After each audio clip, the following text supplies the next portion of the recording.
Acelera aí apresenta Fala Aí, um papo sem filtro sobre gestão, empreendedorismo e comunicação. Bem-vindos ao Fala Aí, mais um episódio aqui do podcast do Acelera Aí, focado em você, empreendedor, tenho uma honra grande hoje de fazer esse projeto, porque eu não canso de receber mensagem de empresários, empreendedores que escutam aqui o nosso conteúdo, compartilham e às vezes eu tenho a honra de receber um feedback falando: Alan, aquele assunto que eu peguei no podcast lá com o Cauã, com a Débora Seco, com o Alfredo, com o Nardon, com grandes empresários e artistas que já participaram aqui, ajudaram na solução de um negócio aqui meu. E essa é a nossa ideia, compartilhar conhecimento. Desde que eu comecei essa jornada de compartilhar o que a gente sabe fazer de uma forma muito franca, muito direta, muito prática, eu sinto que cada vez volta mais. Então, eu gosto muito de fazer, esse é um dos projetos que eu dou mais atenção. E hoje eu tenho uma convidada muito especial, divide lá, conheci através do G4, não tive a honra ainda de fazer nenhuma turma junto com ela, mas eu assisti um episódio do Extremos, que eu fiquei assim completamente apaixonado porque ela defende, pela tese que ela tem, tanto do negócio dela como ela. Fiz o convite, eu tenho a honra de ter aqui Maria Cândida com a gente. Obrigado. É um prazer, eu tô encantada, tô meio abestada ainda, tá? Vou demorar um pouco para voltar para a Terra. Porque a gente não teve a chance de se conhecer ao vivo, né, lá no G4. Então, nunca! E eu vou ser muito sincero contigo, Maria Cândida. O dia, eu gosto muito do Extremos, eu acho dos episódios ali... Aliás, eu gosto muito de podcast, porque o podcast hoje é uma forma de você consumir conteúdo bom no trânsito, no carro, na academia. Então eu viciei em vários podcasts, o Extremos é um que eu vejo sempre. O dia do seu episódio mexeu comigo. Que bom. Porque duas coisas, algumas crenças que eu sempre tive e eu estava sendo muito questionado, às vezes por sócio, às vezes pelo mercado, você me falou, quando eu escutei você falando lá no Extremos, eu falei, nossa, eu não Você não está sozinho. Eu não estou sozinho. Então, você esquentou meu coração nesse dia. E aí eu quis te conhecer melhor, fui entender o que teu negócio faz, não vou ficar antecipando aqui porque a gente vai discutir isso.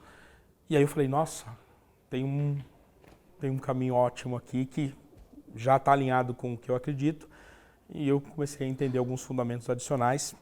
Dificilmente, se você pegar outros episódios, eu nunca me preparei tanto para um episódio, tá? Nossa, gente, que responsabilidade. Porque eu quero... Eu imagino esse episódio, Maria Cândida, um grande legado para quem me acompanha, porque você aborda aqui alguns assuntos que eu tenho certeza absoluta que são dúvidas da maioria dos empresários brasileiros. Então da mesma forma que você fez o Extremo ali de uma forma muito legítima, franca, eu te convido a isso hoje. Feito? Conta comigo. Então antes aqui de eu começar, eu queria que você... Eu não gosto de apresentar ninguém, eu acho que fica... Faz uma breve apresentação para minha audiência de quem é a Maria Cândida. Tá. E aí eu vou nessa câmera, certo? Você pode ir comigo ou na Com câmera, você. onde você quiser. Então nós vamos continuar aqui porque é um bom bate-papo. É melhor. Eu vou começar pela coisa que eu mais amo na minha vida, que é ser mãe da Duda e do Arthur, que para mim são a maior conquista, porque eu não ia conseguir ser mãe. Eu já quase não tinha óvulos, engravidar já não era mais possível. E Duda tem 9 anos, Arthur tem 5 e estão tocando fogo no parquinho. Acho que a segunda coisa é o meu marido, porque eu achava que eu não ia casar.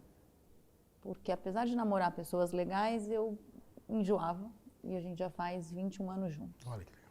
Dito isso, todo o resto vem em segundo lugar. Claro, perfeito. E aí eu sou fundadora da People and Results há 2010, então são 15 anos agora. 15 anos de jornada. Eu venho de uma carreira de negócio para depois ser recursos humanos, para então chegar na consultoria e em paralelo com a sala de aula.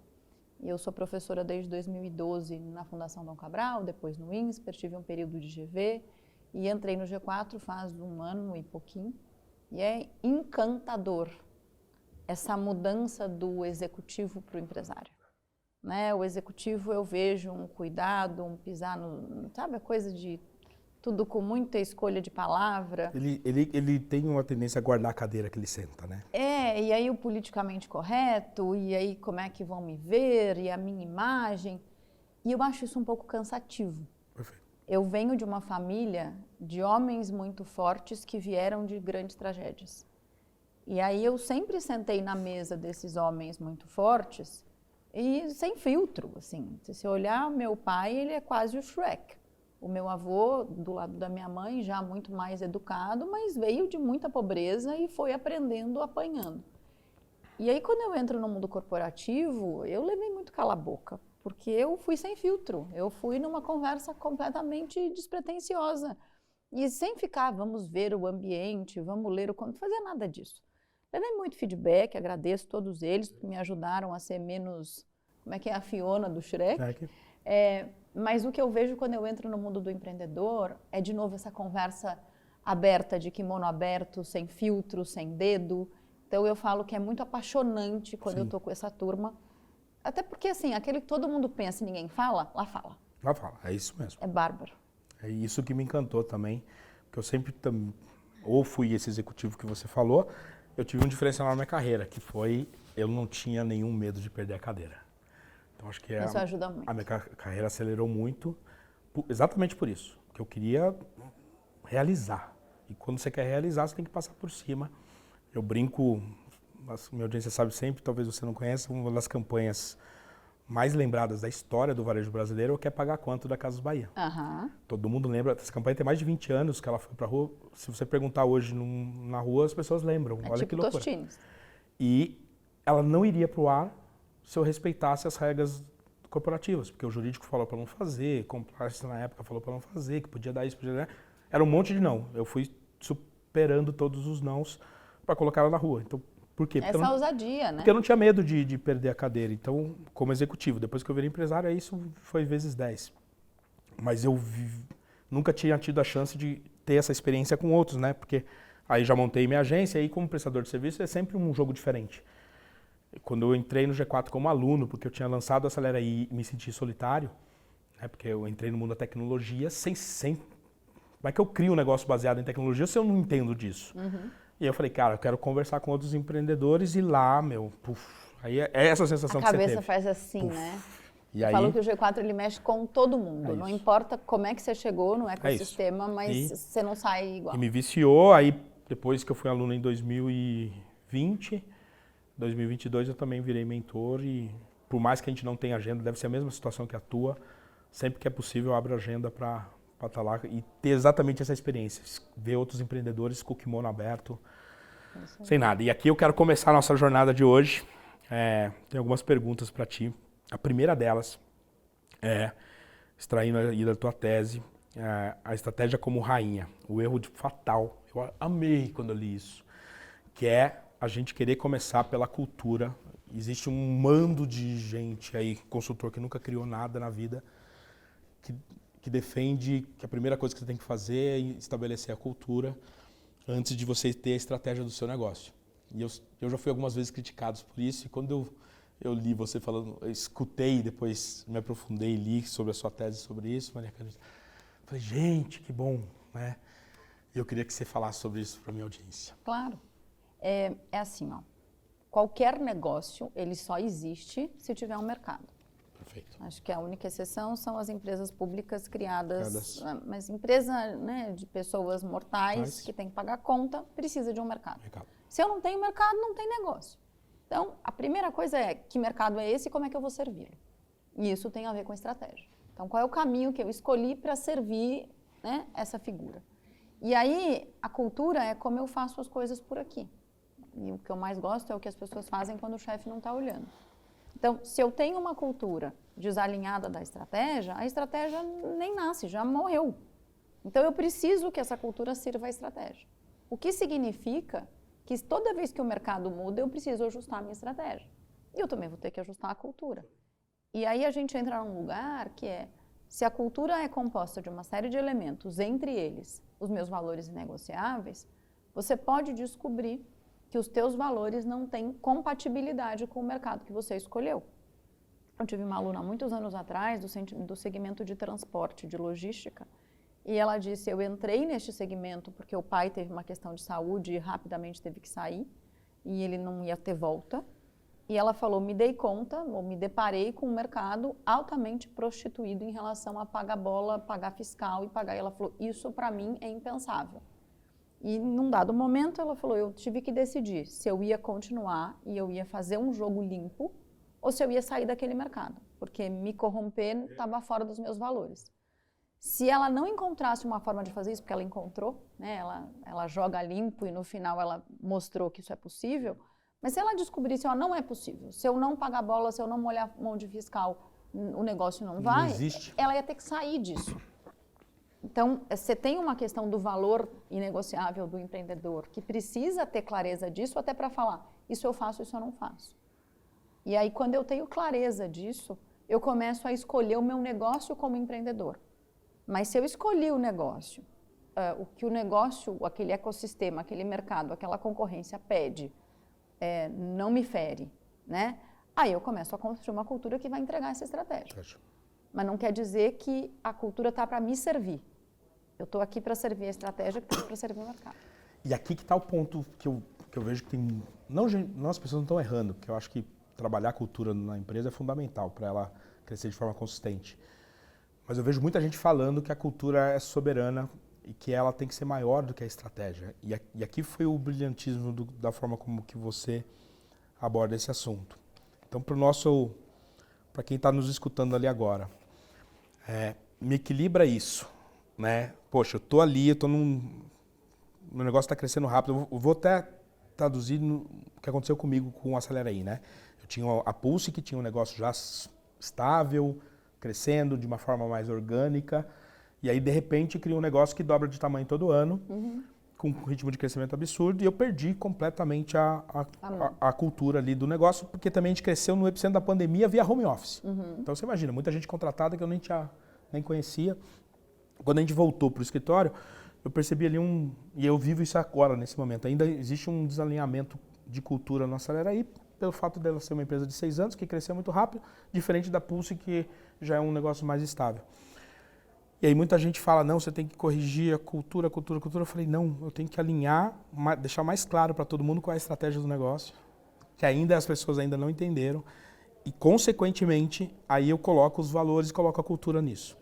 Porque eu tô certo ou errado? Você está certo porque é o seguinte, cara, por que a gente não pode pintar essa parede de cor-de-rosa? Não é porque eu não quero ou você não quer, mas é porque cor-de-rosa não está alinhado com o nosso posicionamento, que é o que o cliente precisa.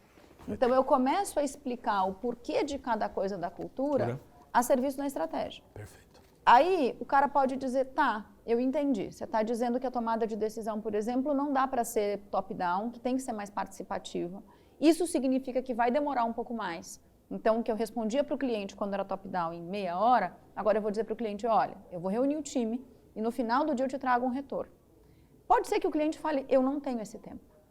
E você vira e fala, olha, então tomar decisão de forma compartilhada vai tirar uma celeridade que o cliente não está disposto, porque um diferencial nosso é tomar uma decisão rápida. Maravilha. Eu estou disposto a fazer isso? Eu estou disposto a não consultar o time?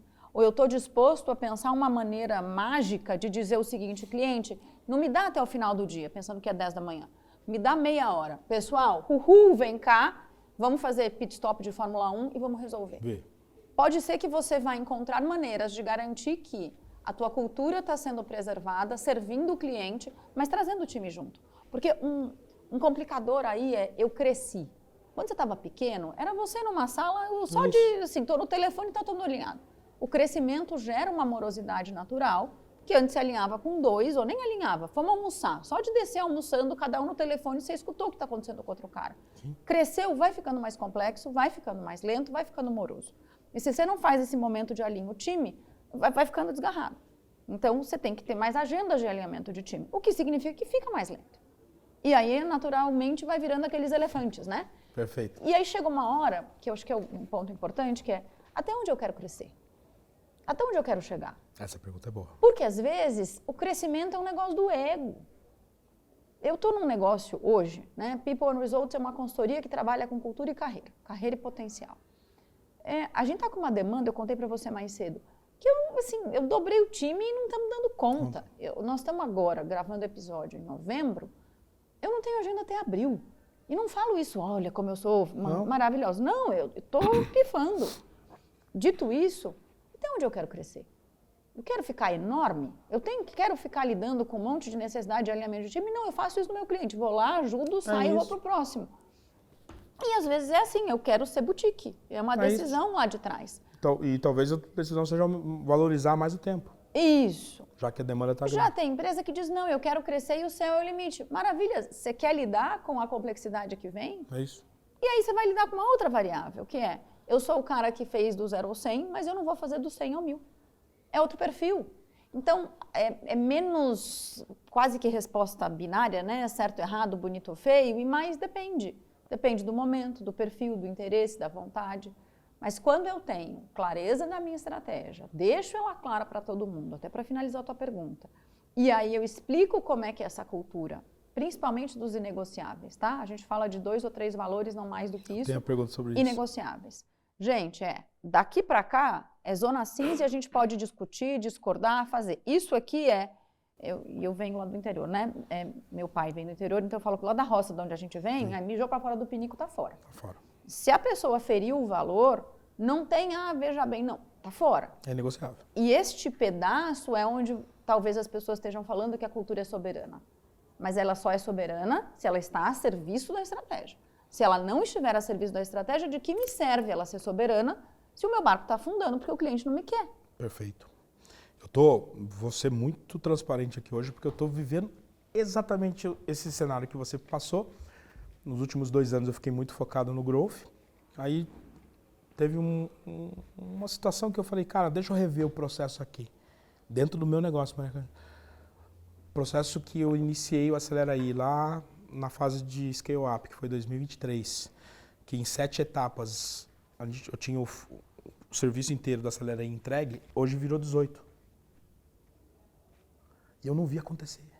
Foi exatamente por isso, porque as áreas foram ficando grandes, cada um pensou mais em defender o seu território e não o território do cliente. Quando eu olhei isso agora, eu falei, gente, vocês estão de brincadeira, em 2 anos a gente saiu de 7 processos para 18 para entregar o mesmo conteúdo. Aí ficou um olhando para a cara do outro assim, não, mas eu tinha que fazer, né? Não, peraí, cada um... Porque você vai especializando. E porque quem começou, normalmente, a subir e chupa cana. É isso. Né? É o tudeiro. E não estou falando do tudeiro no sentido depreciativo. Meio que assim, normalmente quem começa vai e dá conta, né? Meio polvo, né? 200 braços. Aí você descobre que não tem 200 desses para fazer igualzinho e dar conta de tudo. Então você começa a dividir o trabalho em... esse aqui só recebe, esse aqui só processa, esse aqui... E aí a coisa vai ficando burocrática. E tem um perfil que gosta disso. É isso. E tem perfil que não gosta. Um dos motivos de eu não querer crescer nesse sentido é porque eu não quero lidar com essa burocracia. Agora, os tais dos executivos, lá da minha outra sala de aula, eu sou especialista em logística de processo, eu sou especialista em compliance. Em operar essa... E tá tudo bem. Essa coisa. E precisa. Mas tem empresário que não gosta disso. Eu fiz um estudo há 2 anos atrás, comparando, mas eu nunca publiquei. É bom que eu estou falando disso, tem um negócio aí bacana. Cara. A diferença de personalidade do empresário para o executivo. O executivo é da conformidade, da continuidade, da consistência. O empresário é da ousadia, é da ruptura, né? Por personalidade mesmo, a diferença é real. Por isso que quando você profissionaliza, você vai trazer alguém que vai enquadradar necessariamente a empresa. Perfeito. E aí esse empresário vai dizer, eu já quero ir para o próximo, eu quero, né, a ousadia, eu quero desbravar. São perfis distintos. Se a gente sabe isso e consegue falar, olha, até aqui eu vou, daqui para frente eu tenho que pôr outra pessoa. É isso. E porque eu vou em outro lugar. Perfeito. Você começa a sair de sofrimento e ir para a felicidade. Eu descobri um termo sobre isso, Cândido, aqui, que eu vou aplicar aqui, já é um recado aqui para o time ao vivo no podcast. Que quando acontece isso, principalmente nas empresas que nasceram como uma startup, às vezes o fundador liga o modo fundador. Uhum. Ele liga o modo fundador, volta um pouco para a operação. Peraí, pessoal, entendi que para crescer a gente teve que fazer isso, só que a gente virou uma estatal. Uhum. Então vamos agora modo fundador de novo, vamos pensar como startup de novo, vamos simplificar o que não precisa. E eu vou fazer isso aqui dentro de casa em 2026. Eu já comecei o diagnóstico, eu já percebi que com os 18 processos eu consigo deixar com muito mais controle que a empresa precisa ter, entendo isso, a gente saiu um negócio de 5 milhões de faturamento para 100. Mas não preciso ter 18, dá para fazer em 10. Então, mas eu estou ligando o modo fundador, que é trazer para quem está aqui como executivo esse pensamento mais, espera aí, gente, a gente precisa, Eu sou não pode fã esquecer. de olhar o pêndulo. Quando você olha o movimento pendular, você consegue ver, e isso não é meu, tá? Eu esqueci o nome do autor agora. Mas a empresa começa grãozinho de areia, eu basicamente tenho que ver se alguém me quer, consegui o primeiro cliente, todo mundo faz tudo, estamos Emitiu a primeira nota, vamos embora. fazer virar. Então, consegui minimamente ter mercado, aí eu percebo que a casa é uma zona. Então, eu venho para dentro e eu vou arrumar a casa. Vou definir quem faz o quê. Aí, então, agora a gente consegue precisar vender mais, porque eu aumentei custo fixo, né? Eu coloquei processo. Então, eu fico fazendo um vai e volta, e não é um vai e volta assim, ele é um vai e volta assim, né? Subindo. Meio, Subindo. exatamente, circular, aonde você vai focar para fora, aí você percebeu que o de dentro não acompanhou, volto para dentro, arrumo, aí arrumei direitinho, agora quer dizer que eu preciso... Então, você está falando, 2026 é um ano que eu vou olhar para dentro. Bom. Porque eu cuidei de fora, tá ótimo, mas aqui começou a Mercado ficar... existe. Não tá funcional. É isso aí. Ficou pesado, então vamos deixar mais lean. Aí quando você deixar arrumado, você vai falar, eu não coloquei tanto peso assim. Não é que você ignorou o comercial, mas agora eu posso dar um próximo boom no comercial. Aí depois você vai falar de dentro. Eu falo que é meio adolescente, né? Tô com barba, mas a voz tá fina. Perfeito. Ou eu tô com a perna comprida, mas o braço tá curto. Você vai sempre ajustando. E é um equilíbrio dinâmico. Aprendi isso num podcast que eu fui com a Tatiana Loureiro, que eu fiquei, uau, adorei esse termo. Você sempre está buscando o equilíbrio. Aí você chega, desequilibra outra coisa, e aí você está sempre ajustando. Pessoal, vocês estão vendo que esse episódio de hoje aqui é praticamente uma mentoria. Segunda pergunta aqui, que eu adorei essa tese, né? O teste da demissão. Descobrindo se os valores são reais ou se eles são os valores de parede. Eu vejo muita gente, e aí eu vou falar, e inclusive vamos colocar nessa cesta, porque não dá para não se colocar, que é muito bonito a gente escrever os nossos valores inegociáveis, colocar isso como uma definição, que é super importante, porque as pessoas entendem a cabeça do como a gente pensa, mas, de novo, não consigo ver na prática os empresários tomando a decisão a serviço da estratégia baseado nesses valores. Me fala um pouco disso que eu achei genial. Tá. O que é valor? Valor é o que você não abre mão. Como é que eu sei que você não abre mão? Porque se alguém ferir, você manda embora a queima-roupa. Então, uma coisa é o que você gostaria que fosse valor. Outra coisa é o que é valor de verdade. E eu sempre faço o exercício, e que agora até o Thales postou essa semana, eu falei, aprendeu direitinho. Pega os últimos 10 demitidos que você demitiu na tua companhia. E aí, pouco importa se é Ana, Maria, João, Felipe, né? Mas coloca esses nomes para te guiar e vai atrás da causa raiz. Por que exatamente eu demiti essa pessoa? E não dá uma respostinha, falta competência, desalinhamento cultural. Vai no específico.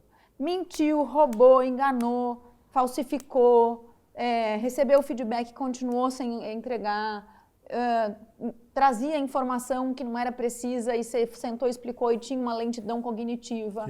Você pode colocar coisas do tipo, olha, ele não vota no mesmo partido que eu, então eu quero mandar embora. Seja honesto, tá? Aí você anota isso e você vai percebendo o que se repete. Aquilo que fez você demitir, não é depois de um tempão de chance, tá? Aquilo assim, fez, mandei embora, isso é valor inegociável. E aí, a partir do momento que eu tenho clareza disso, eu não devia ficar dando chance no meu valor inegociável. Porque se eu fico dando chance, é a tal da laranja podre que vai apodrecendo o resto. E aí, quando você vai olhar, isso aconteceu comigo no ano passado. Você não reconhece mais a sua companhia. Ou você não quer mais estar lá dentro. Eu sei da importância dos rituais. E eu tenho, mesmo sendo muito pequeno, a gente já tinha rituais muito claros. E eu me dedicava, nas minhas férias, para montar o evento de planejamento, evento de final de ano, assim, eu punha uma energia enorme, parecia que era meu casamento. Eu dedicava até... não tem cliente meu que não tenha a minha inteira dedicação. Eu dedicava igual para todo o time. E aí começou a tal da laranja podre e reclamava e fazia cara feia e tem uma postura de entitlement que me dá nos nervos. E eu, não, mas a pessoa tem potencial, porque a pessoa é boa e eu vou dar feedback. Chegou uma hora que eu falei, eu não quero estar no meu evento. Eu não quero fazer o meu evento.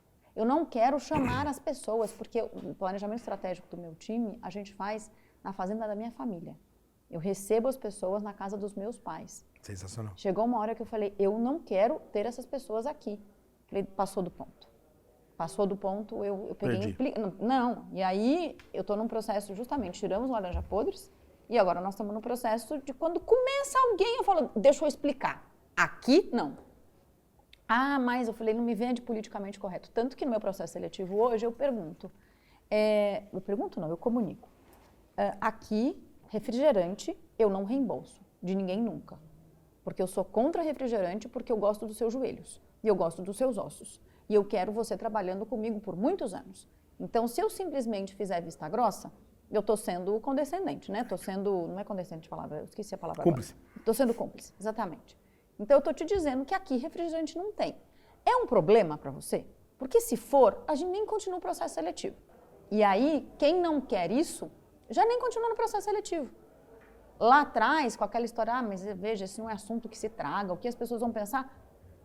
Pode falar palavrão aqui? Pode. Foda-se. Eu vou dizer qual é a regra do jogo. Quer participar? Pior coisa é descobrir depois que entrou que tem umas coisas ali que a pessoa não gosta. Não, já conto antes. Você não é obrigado a estar aqui? Exatamente, não é escravidão. Vai ser muito forte, né? E, de novo, está sendo um boom aqui para mim, porque essa vivência do Acelerate tem coisas acontecendo que são exatamente atreladas a isso. E aí eu tenho uma pergunta pessoal minha para você, porque é muito difícil. Como é que um empreendedor consegue estabelecer, que eu estou tentando lembrar aqui os últimos processos de demissão, e o radar nunca é esse. O radar é sempre a performance, é a entrega, é o qualitativo da entrega. E eu nunca me lembro, há muito tempo, a gente tem muita gente aqui, você tomar a decisão de, às vezes, demitir um colaborador e também para contratar ele baseado nos valores do negócio. Isso é muito poderoso, né? O valor ele precisa ser o que a gente chama do primeiro pedaço. Então, se tem valor, se tem compatibilidade de valores, que é o tal do fit cultural, a gente continua a conversa. Aí eu vou olhar a parte de conhecimento técnico, né, a parte de repertório, e eu especialmente gosto de olhar a personalidade para ver se tem potencial futuro ou se a pessoa basicamente vai entrar e fazer aquilo para o resto da vida. Tá? Se você rompe o valor, não me interessa o resto, é tchau. É isso. Então, se tem fit cultural, a gente continua o processo seletivo. Se tem fit cultural, eu vou fazer processo de desenvolvimento, vou dar feedback, vou dar treinamento. Se não tem, não continua o processo seletivo e não continua na empresa. Tchau. É a tradução clara, a definição da tal laranja podre, tô certo? Quando você não demite porque o cara performa, mas ele não tem o alinhamento e ele cria o desalinhamento a partir disso, certo? A partir do momento que eu deixo um cara aqui dentro da minha empresa, só pelo critério de performance, e ele não tem nenhum alinhamento sobre os valores, ele está destruindo o valor todo dia, certo? Ele destrói valor todo dia e ele é exemplo de que tudo bem não está alinhado com os valores. É isso. Porque ele continua ali. É isso. E normalmente as pessoas elas não gostam de ser sozinhas. Né? O ser humano ele é gregário desde o tempo da caverna, porque quem era sozinho não conseguia. E se ele entrega, ele é bom, ele tem a capacidade de agregar ali. Isso. Então aí, quem de alguma forma não tem essa maturidade de perceber que o cara é laranja podre, começa a se agrupar. E ele quer aglutinar alguém, porque aí ele se sente forte e poderoso. Ele não quer estar sozinho. Então, aquele cara que é contrário à tua cultura, além dele ser laranja podre, ele fica procurando gente. Ele, aquela coisa de aliciar menores. Eu vou aliciando porque eu não posso estar sozinho. Se eu ficar sozinho, é igual o fofoqueiro. O fofoqueiro só existe porque tem gente em volta do fofoqueiro querendo saber a fofoca. Se ninguém se interessar, ele meio que vai procurar outra forma de aglutinar a gente. O laranja podre, ele aglutina com o veneno dele. E aí, quando você manda embora, normalmente por que eu não fiz isso antes? Cara, que delícia não ter mais essa pessoa aqui. Isso é uma bênção na minha vida. Sensacional. Mas eu entendo que num primeiro momento não é fácil. Não é, porque eu acho que a gente vive uma cultura da performance como primeiro nível de decisão. Né? E eu não estou dizendo que não é importante. Eu Não, não sou total. do abraço árvore, tá? Tem a conta também. para pagar. Mas a performance, esse cara é uma performance errônea. Porque ele pode estar te gerando um valor aqui e destruindo X vezes mais dentro do negócio. Eu tenho claro aqui a situação dessa. Então, fica um recado aqui super importante para ti, que é jogar com as duas balanças, né? Entender muito. Eu sei que é difícil, às vezes, no começo do negócio, principalmente, tem aquele... Eu já vivenciei isso. Você tem uma pessoa que no número, no resultado, está entregando, gera o valor que você precisa como um número, mas ele não acredita nos seus valores, não acredita na sua crença, não acredita no teu propósito, e ele destrói isso na tua base o tempo todo. Então, é muito importante. É um veneninho que você não se deu conta. E ele vai assim, enferrujando aqui, enferrujando ali. Aí quando você olha, fala, cara, meu alicerce está corrompido. E tem que encarar de frente. Uhum. Muito bom. Uma outra questão muito forte que eu aprendi contigo, não sei como se pronuncia, Label. Olha que tese importante, 50% dos executivos não deviam estar liderando. Desenvolve isso um pouquinho aqui comigo, porque eu achei isso de um poder absurdo. O Label é uma ferramenta suíça, a ferramenta não é minha. Foi desenvolvida por um grupo de cientistas, pesquisadores na Universidade de Lausanne, na Suíça. Um deles trouxe para o Brasil em 2003, e aí ele chegou na Votorantim Cimentos, que era a primeira empresa que ele estava vendendo, eu era trainee. Eu estava há 2 semanas de fazer meu mestrado. Walter Schalka, você chegou a conhecer ele? O Schalka foi presidente logo na sequência. Isso, ele é meu vizinho de praia. É? Gosto muito dele. Um abraço, Walter. E aí, o que aconteceu? As pessoas entravam na salinha com o tal do suíço que mal falava português. Era a gente fala que é portunhol, né? Como é que fala francês com português? Dá uma mistura ali. Era isso que ele falava. Minha esposa fala francês fluente, mas não... E aí, as pessoas saíam da salinha com ele e falavam assim, cara, ele é um bruxo. Ele tem uma bola de cristal.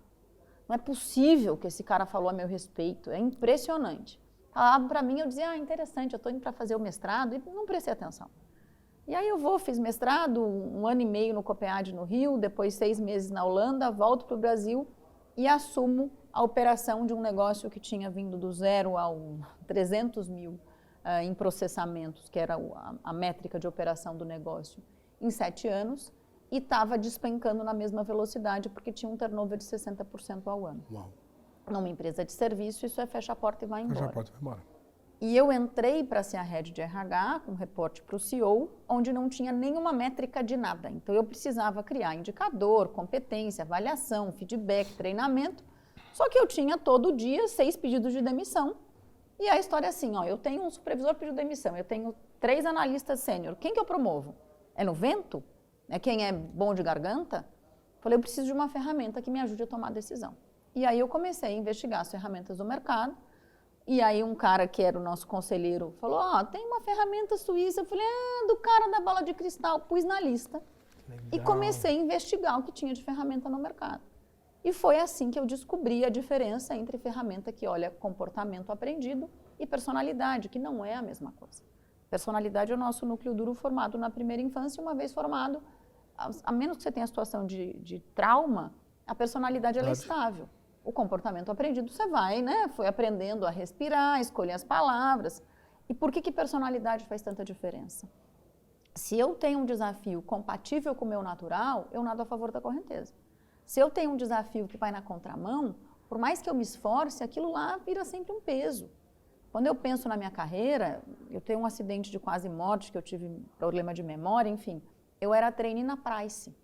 A Price é uma má empresa? Não, ela é maravilhosa. Eu é que não tinha o perfil para ser auditora. E aí, quando você vai olhar, eu estava aprendendo tudo? Estava. Eu era feliz? 0. Então, quando eu aprendi o comportamento, mas aquilo não é compatível com o meu DNA, como você quiser chamar, o trabalho vira um peso, né? Segunda-feira é o pior dia da semana. Sexta-feira vem em mim, pelo amor de Deus, porque eu odeio o que eu faço.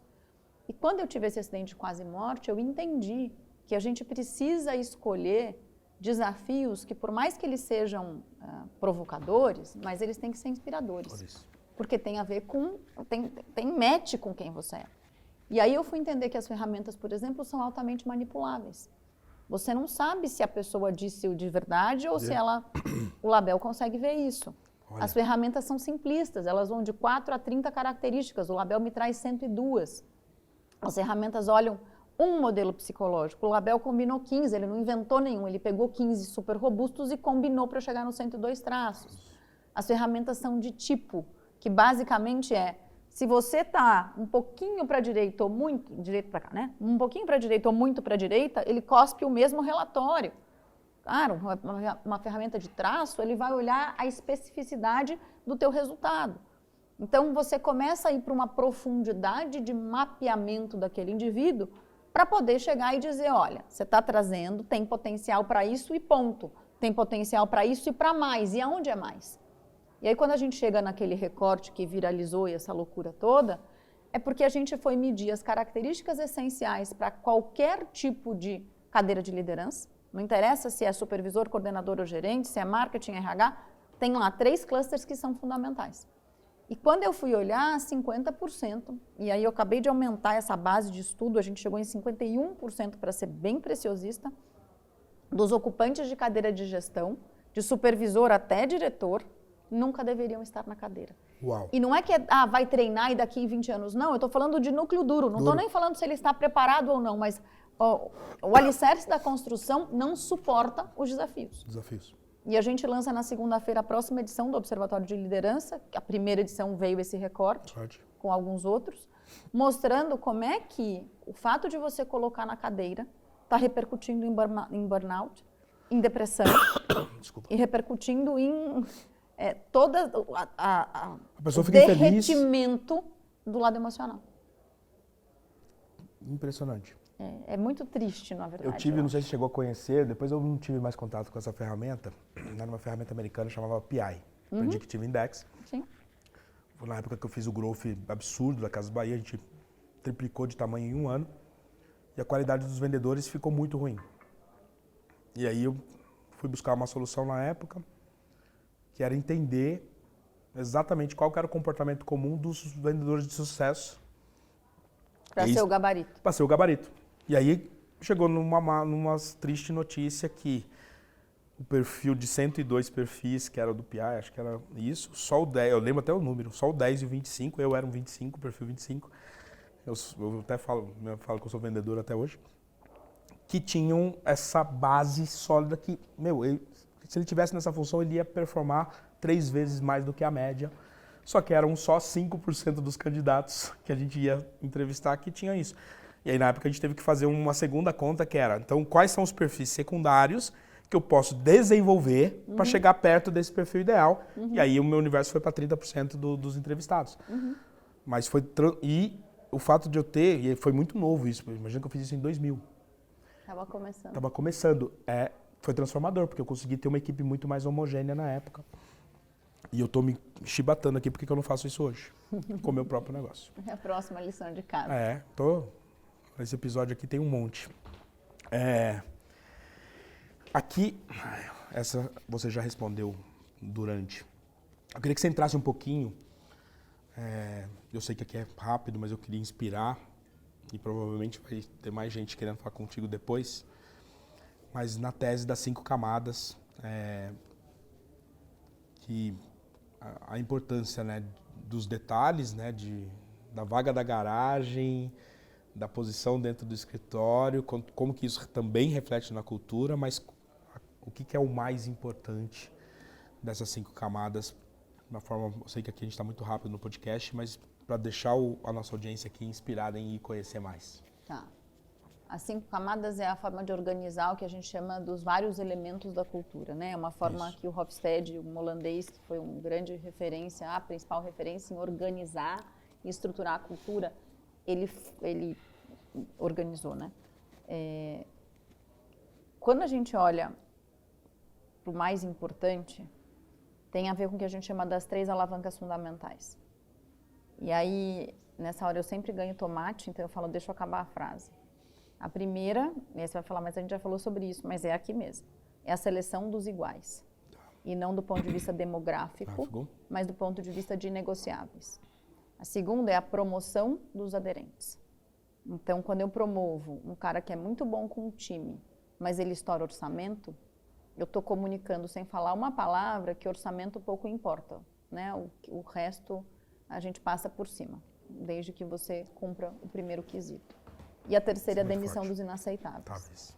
Se eu faço essas três coisas, aí eu vou para esse monte de sutileza das camadas, até porque eles estão na camada das práticas, e eu começo a ver o que está conversando e o que está atrapalhando. Eu estou falando de uma cultura de colaboração, por exemplo, mas cada um está fechado na sua sala. Eu estou falando de uma cultura de colaboração, mas cada área tem um crachá diferente ou um uniforme diferente. Eu estou dizendo que todo mundo é importante, mas a vaga da garagem é de acordo com o cargo. Eu estou dizendo, seja o que você quiser, tá? Quando eu falo uma coisa, eu desejo uma coisa, e a roupagem física, a forma de tomar decisão, o jeito que as pessoas se comunicam, a maneira de lidar com discordância, fala ao contrário disso, pouco importa o que você está dizendo. É como você está se comportando e como é que o ambiente está comunicando. Então, quando você contou para mim, né? Olha, até às 9 da manhã a gente se junta, depois disso é cada um cuidando do cliente, você tem fisicamente a prova disso. E o movimento corporal e o movimento das pessoas, você está vivendo isso. Agora, imagina que você fala, cliente é muito importante, mas vocês ficam todos juntos, presos no aquário, 70% do tempo, discutindo burocracia, ego e puxação de saco. E 10% fica com o cliente, e quando você sai, fala, porra do meu cliente. Caraca, não conecta. Não bate. Tá? Perfeito. Eu tenho um exemplo dessa semana, um dos empresários que eu mais gosto de trocar com ele é o Luciano Hang, lá da Van.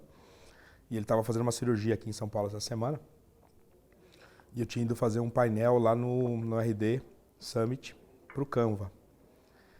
E eu cheguei, né, para fazer o painel, comecei a ver um monte de gente com a camisa da Van, que é a camisa amarela, com a frase lá do Brasil e tal. Não tinha como não reconhecer aquilo. Aí eu liguei pro Lucas, né? Falei, Lucas, você foi com uma comitiva lá na RD Summit? Ele falou, não, porra, é a primeira vez que a gente levou todo o time pra lá, né? Devia ter umas 30 pessoas da Van. Mas o que eu reconheci? A camisa. Olha, é um detalhe. Que é muito forte. E aí depois, quando no telefone, ele falando ali, desejando melhoras rápidas pra ele falou, e eu dei esse feedback pra ele, ele falou, é isso, Alan, isso faz diferença. Eu tô com essa camisa todo dia no escritório.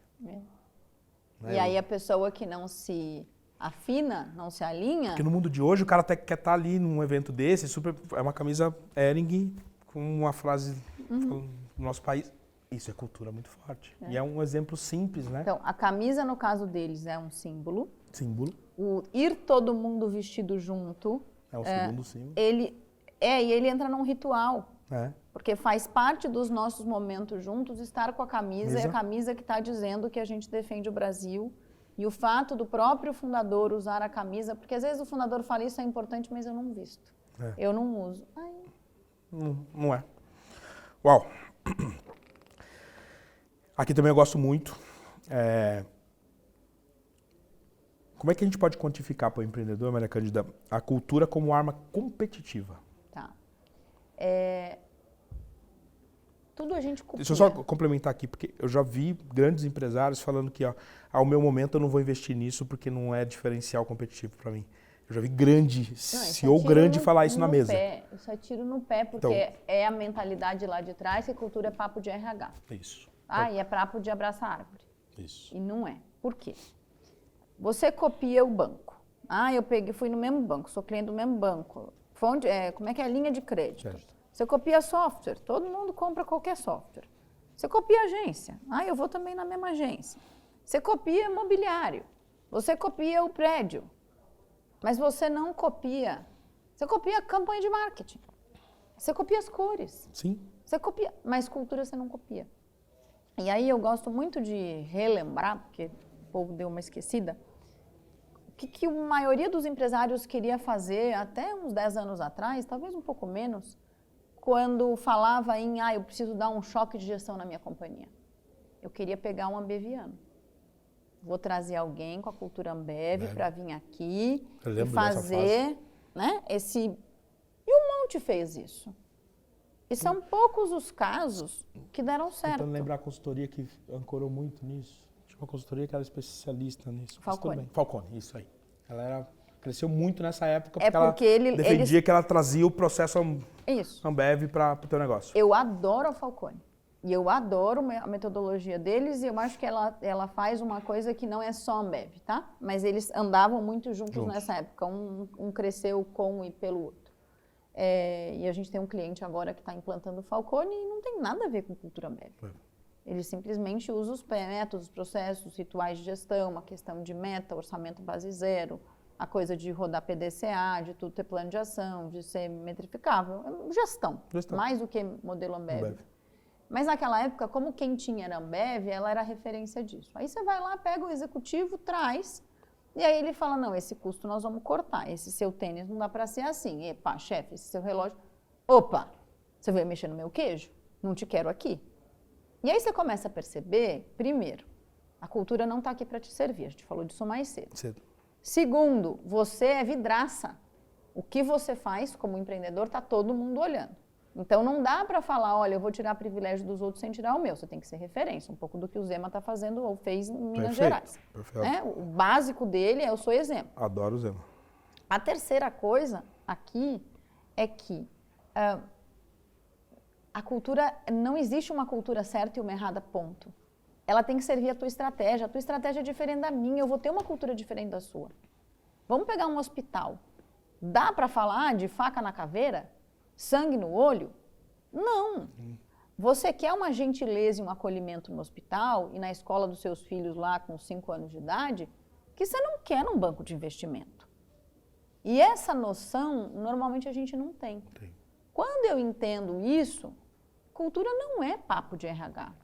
Tanto que a formação que eu dou em gestão de cultura, para aprender a fazer diagnóstico e fazer gestão, dentro da People and Results, e o sprint que a gente faz para empreendedor dentro do G4, são soluções que quem tem que estar lá é o empreendedor, é o executivo, é a liderança alta. Se quiser trazer o RH junto, que bom, faço, recomendo. Mas a pergunta que me fazem, eu devo trazer o RH? A resposta que eu dou é, o teu RH é abraça árvore? Teu RH é assistencialista que vai discutir a cor da fitinha da festa do final do ano? Se for, nem perca seu tempo.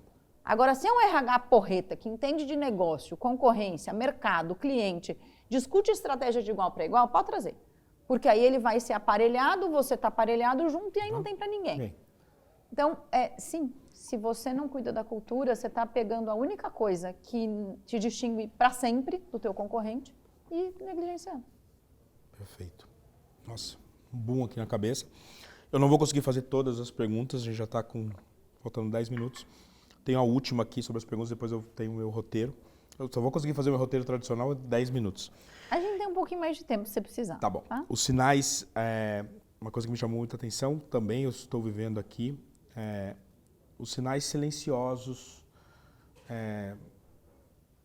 da diluição cultural no teu negócio, porque às vezes você faz uma pesquisa de clima, você faz um diagnóstico, no dia a dia aqui todo mundo, quando você passa na frente, está todo mundo feliz.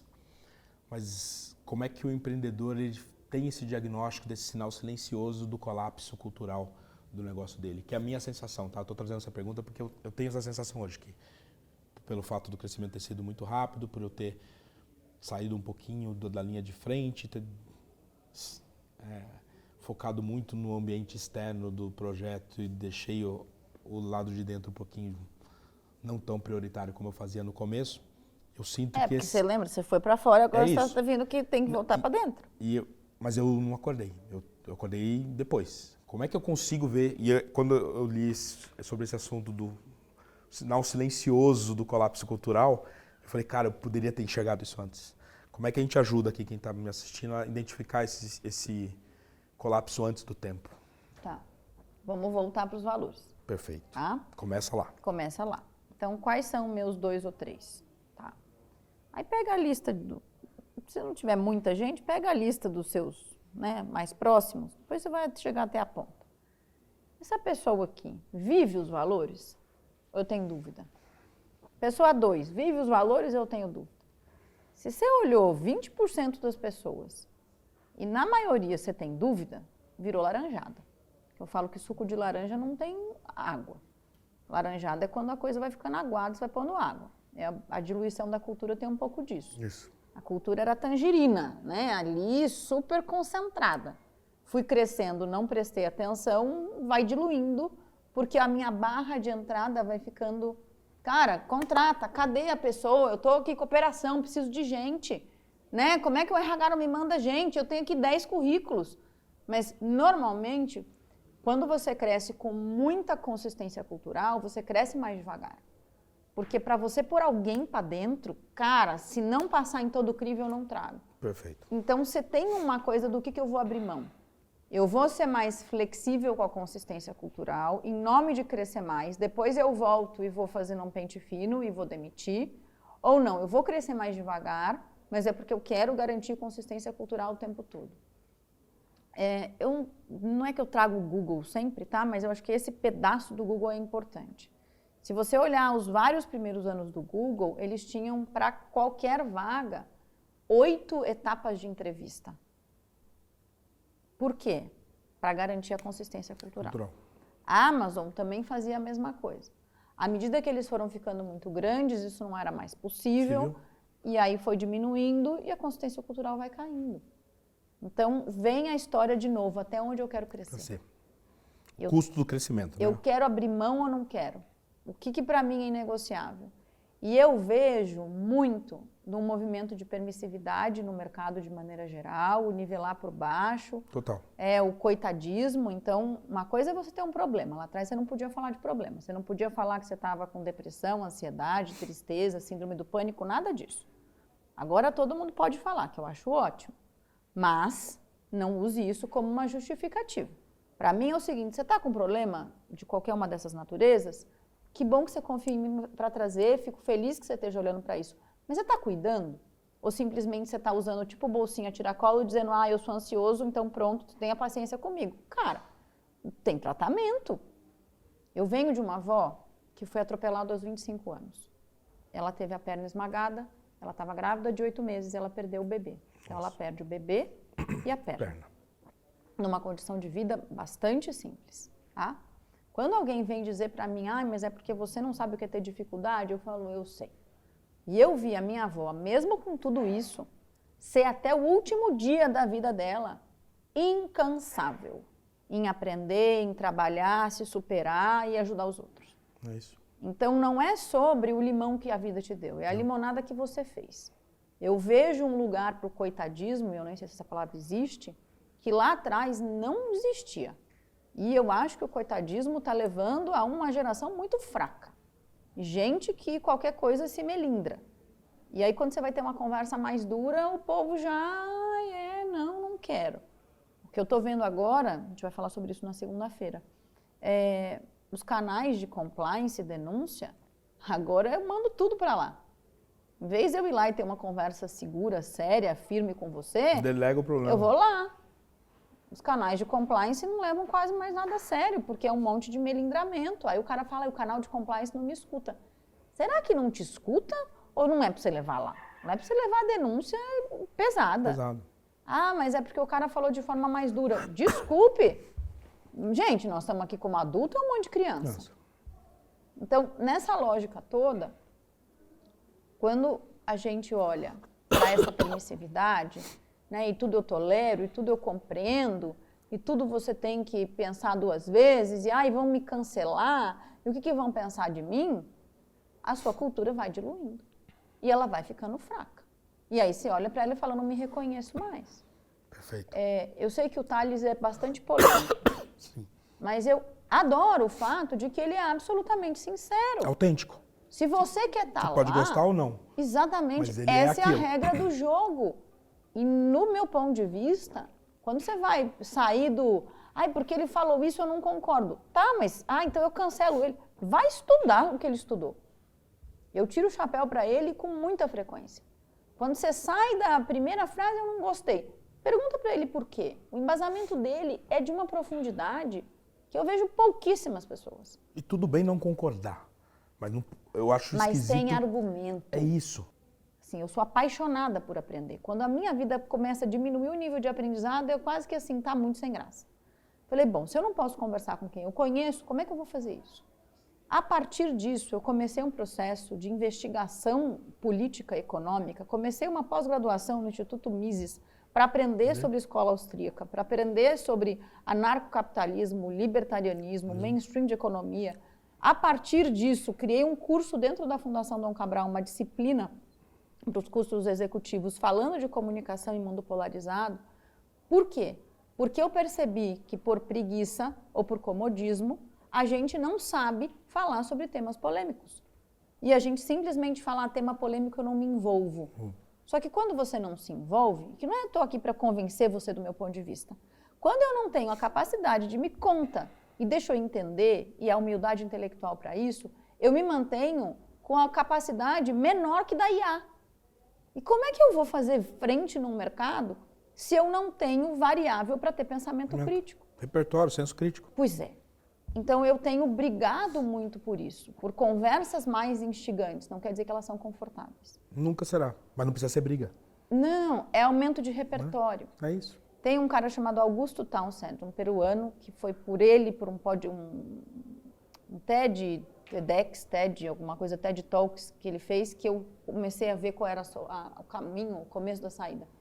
E ele fala, o maior valor de um debate entre pessoas que pensam diferente não é quem ganha e quem perde, mas é quem assiste e descobrir uma quantidade de variáveis que não tinha parado para pensar. Exatamente. Eu virei rata de todas essas discussões. Quem está debatendo?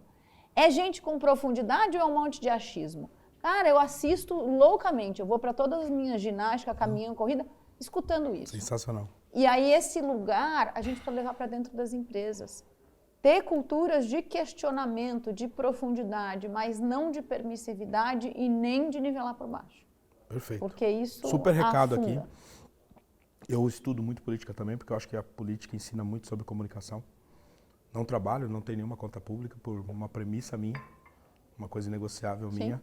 Mas eu vou deixar meu livro, tem um capítulo do livro que poucas vezes eu fiz política, eu fiz por propósito.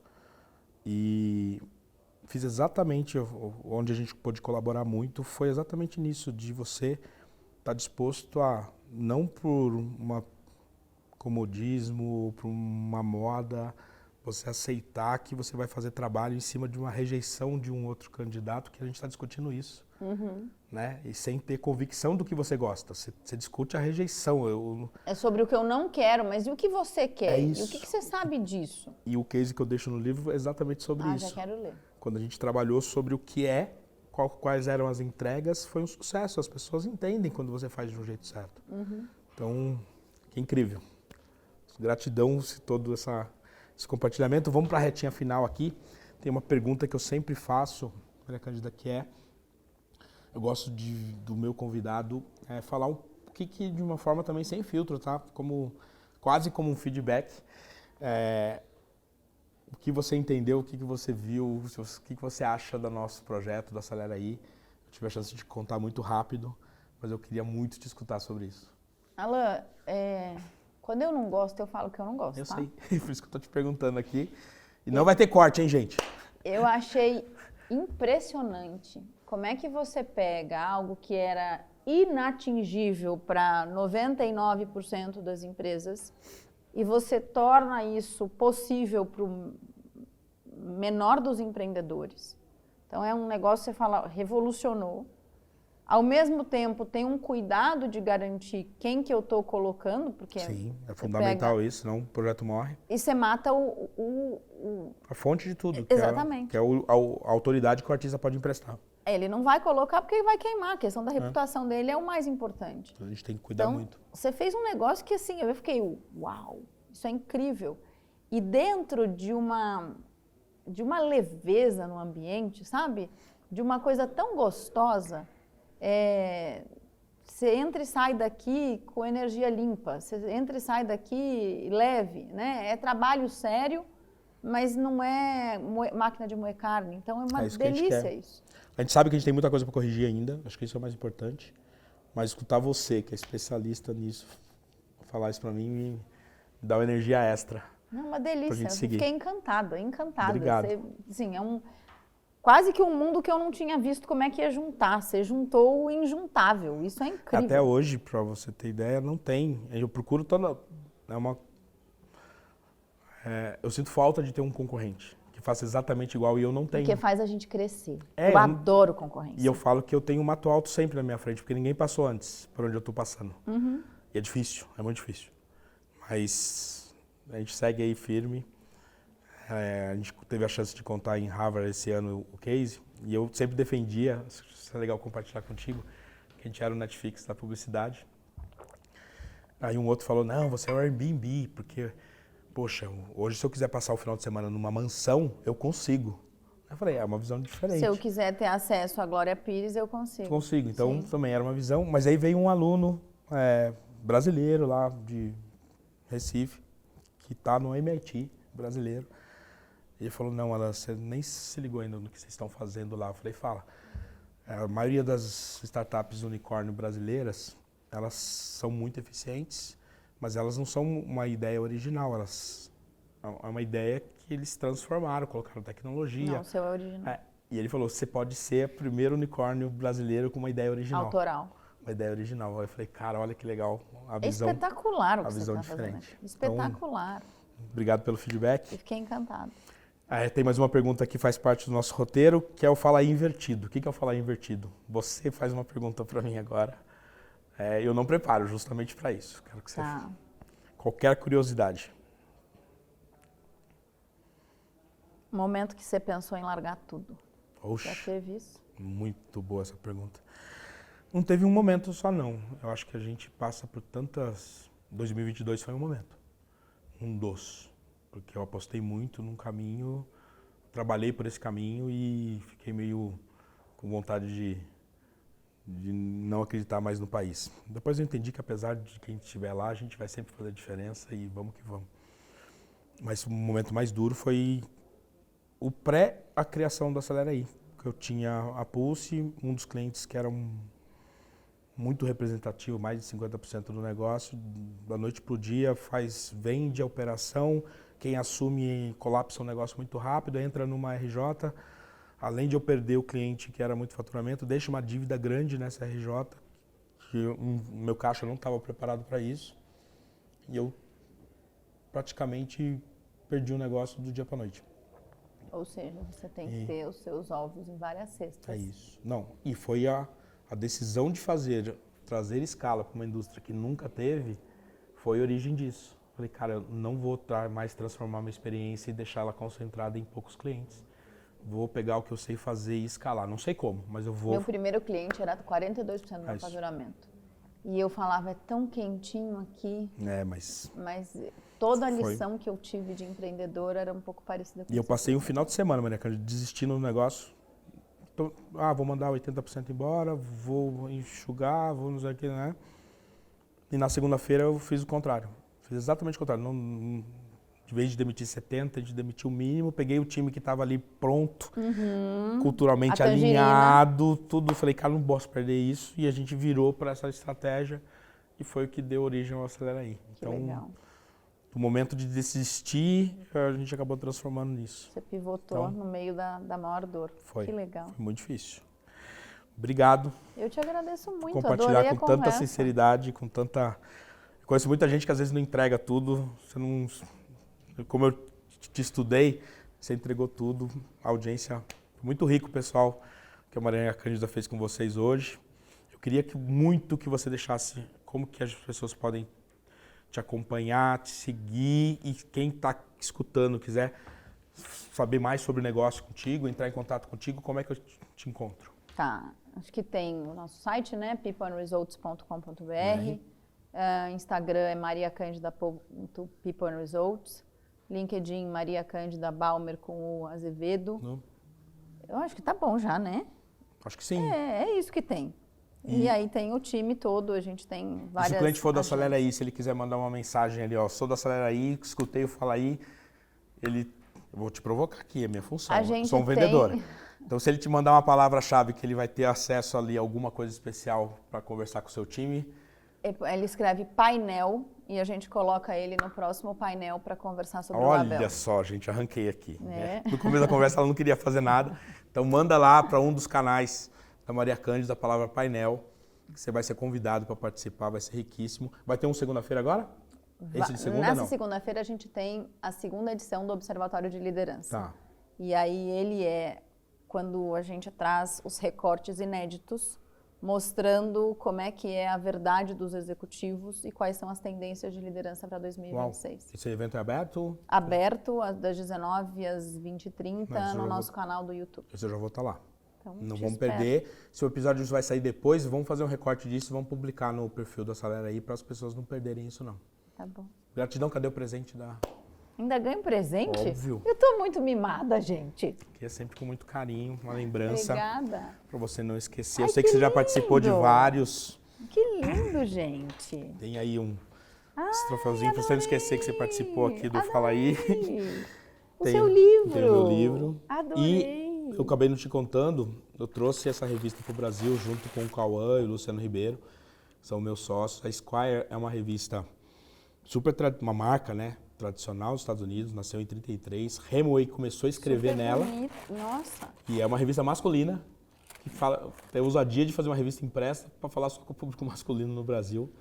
E uma qualidade editorial absurda. Eu tô impressionada. Vou deixar de presente para ti também. E o teu livro, adorei, gente. Adorei tudo. Obrigado, Muito gratidão. obrigada.